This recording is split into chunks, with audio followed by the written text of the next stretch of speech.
Welcome back to my channel. My name is Gopal and you are watching CA talks with Gopal. तो आज के video में हम लोग सीए इंटर नवंबर 2023 के बारे में बात करेंगे। जो भी अभी नवंबर 2023 में अपना एग्जाम्स देंगे सीए इंटर का, ग्रुप 1 का स्पेशली, तो इसके बारे में हम लोग इसमें क्या बात करने वाले हैं कि ABC एनालिसिस करेंगे हम लोग।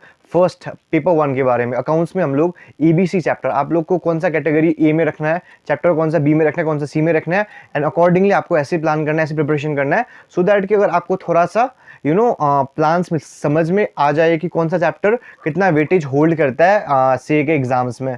तो इसमें हम लोग 3 कैटेगरी में बाइफर्केट करेंगे। ए कैटेगरी होगा, बी कैटेगरी होगा, सी कैटेगरी होगा।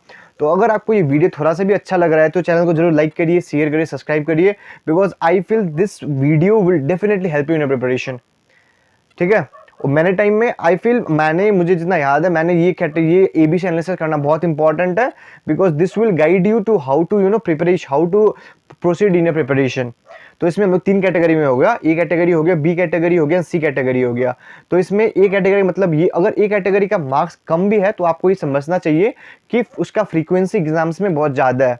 अगर वो ए कैटेगरी का बोल रहा हूँ और अगर मैं बी कैटेगरी का बोल रहा हूँ, इसका मतलब फ्रीक्वेंसी उसका रहता है, उसका मार्क्स जितना भी फ्रीक्वेंसी उसका मीडियम साइज में, मतलब उतना ग्रेजुअली उतना फ्रीक्वेंटली नहीं रहता है, बट एग्जाम्स में मोस्ट ऑफ द टाइम आता है बी कैटेगरी। उस सी कैटेगरी का अगर आपको वेटेज थोड़ा ज़्यादा भी लग रहा है मार्क्स, बट स्टिल उसका फ्रीक्वेंसी बहुत कम रहेगा। तो सबसे पहले मैंने ये बता दिया आपको A category, B category, C category का मतलब क्या है ये वीडियो में आपको। ऐसे अगर आपको सी कैटेगरी लग रहा है कि कोई सपोज 10 मार्क्स का है, अगर वो सी कैटेगरी में बोल रहा हूँ तो इसका मतलब ये हुआ कि उसका फ्रीक्वेंसी काफ़ी कम एग्जाम्स में आने का।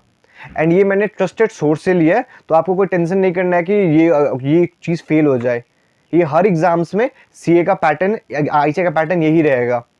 तो इसमें हम लोग बात करेंगे अकाउंट्स के बारे में, पेपर 1 के बारे में, हर चैप्टर कितना मार्क्स होल्ड करता है और वो कौन से कैटेगरी में आता है, ए कैटेगरी में आता है, बी कैटेगरी में आता है, सी कैटेगरी में आता है। तो सबसे पहले मैंने ये पेपर में सब लिख के रखा है, तो मैं आपको यहाँ से बताऊँगा। तो सबसे पहले हम लोग का चैप्टर आता है इंट्रोडक्शन टू अकाउंटिंग स्टैंडर्ड्स। तो सबसे पहले ये कौन से कैटेगरी में आता है, ये आपका सी कैटेगरी में आएगा और ये बस मार्क्स भी होल्ड करता है, 2 मार्क्स होल्ड करता है। तो आप ये समझ गए होंगे, because I feel C category is not very important, तो आपको अकॉर्डिंगली ऐसे ही प्लान करना है।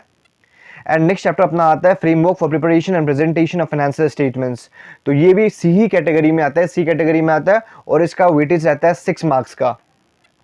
नेक्स्ट चैप्टर है overview of accounting standards, one of the very very very important chapter for CA inter group 1 accounts के लिए, जहां पर ये कैटेगरी ए कैटेगरी का है, आपको करके जाना है पूरा अकाउंटिंग स्टैंडर्ड्स और 18 मार्क्स होल्ड करता है ये वाला चैप्टर।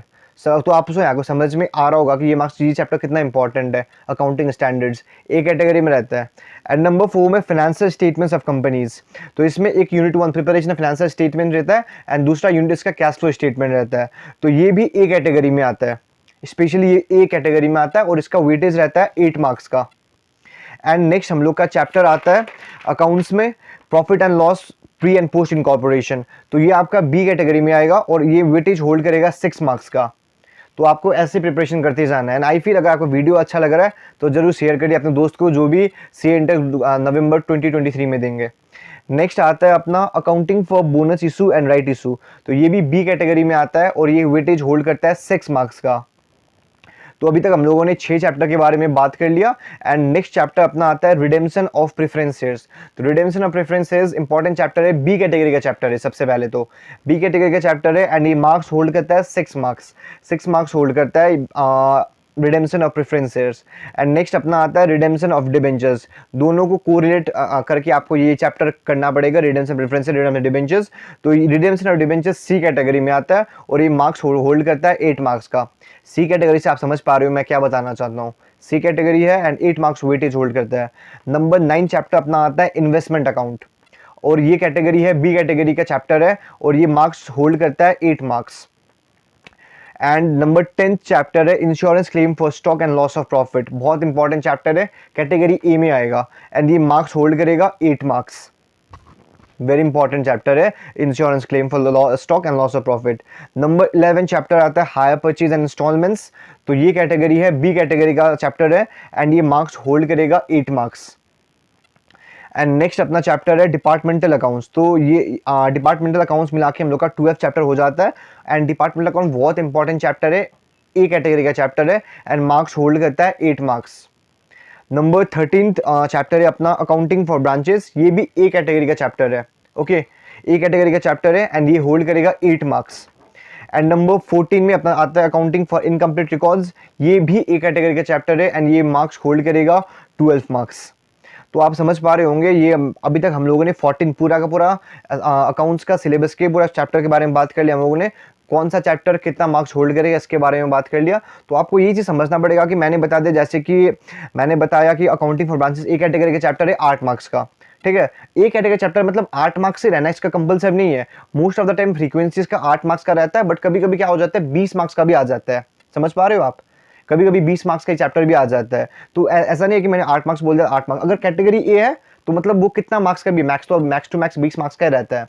तो ए कैटेगरी मतलब मिनिमम वो 8 मार्क्स का तो आहे, मतलब फ्रीक्वेंसी उसका बहुत ज़्यादा रहता है, और 8 मार्क्स का वो minimum most of the exams में, मई एग्जाम्स में या फिर नवंबर एग्जाम्स में आता है, कभी कभी 20 मार्क्स का भी आ जाता है। तो आप यहाँ से समझ गए होंगे कि आपको ए कैटेगरी का कौन सा चैप्टर्स है, बी कैटेगरी का कौन सा चैप्टर है, सी कैटेगरी का कौन सा चैप्टर्स है।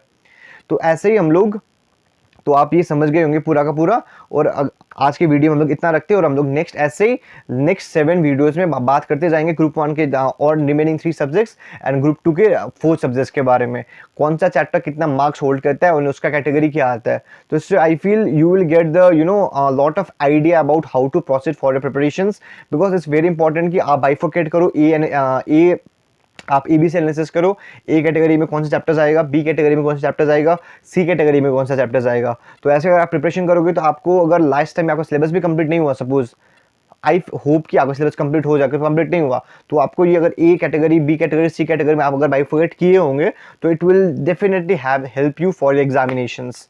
सो दैट्स इट फॉर नाउ। अगर आपको वीडियो अच्छा लगे तो जरूर लाइक करिए चैनल वीडियो को। Thank you so much.